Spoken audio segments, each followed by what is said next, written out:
പോടാ BDF.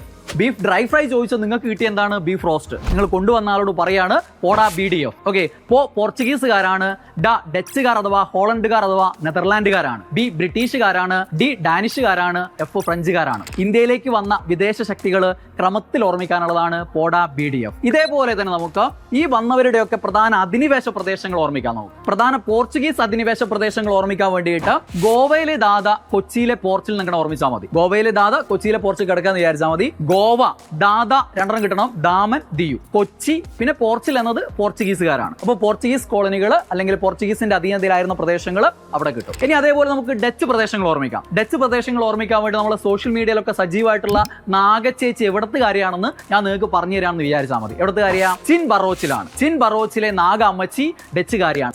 ചിൻസുരയാണ്. ബറോച്ച് പിന്നെ നാഗപട്ടണം. അമ്മച്ചി എന്നുള്ളതിൽ നിന്ന് അഹമ്മദാബാദും മച്ചിലിപ്പട്ടണവും കിട്ടണം. മച്ചിലിപ്പട്ടണം അഥവാ മസൂലിപ്പട്ടണം എന്നും പറയും. ഓക്കെ, ഫ്രഞ്ച് അധീന പ്രദേശങ്ങൾ ഓർമ്മിക്കാൻ വളരെ എളുപ്പമാണ്. നിങ്ങൾക്ക് എല്ലാം പരിചയമുള്ള മാഹിയിലേക്ക് ഒന്ന് പോയാൽ മതി. മാഹിയിൽ പോയാൽ കാരക്ക കിട്ടും. കാരക്കയല്ല, നിങ്ങൾ എന്തിനാ പോകുന്നത് നമുക്കൊക്കെ അറിയാം, എന്നാലും ഇങ്ങനെ ഓർമ്മിച്ചാൽ മതി. മാഹിയിൽ പോയാൽ കാരക്ക കിട്ടും. മാഹി, പോണ്ടിച്ചേരി, യാനം പോയാൽ പോണ്ടിച്ചേരി, യാനം, കാരക്കലാണ്. ഇത്രയുമാണ് ഫ്രഞ്ച് അധീന പ്രദേശങ്ങൾ ഓർമ്മിക്കാനുള്ളത്. ഇനി നിങ്ങൾക്കുള്ള ചോദ്യം ഇതാണ്: പോർച്ചുഗീസുകാര്, ഡച്ചുകാര്, ബ്രിട്ടീഷുകാര്, ഡാനിഷുകാര്, ഫ്രഞ്ചുകാര്, ഇവർ ഓരോരുത്തരും അവരുടെ ആദ്യ ഫാക്ടറികൾ ഇന്ത്യയിൽ സ്ഥാപിച്ചത് എവിടെയാണെന്ന് നിങ്ങളൊന്ന് ക്രമത്തിൽ പറഞ്ഞേ.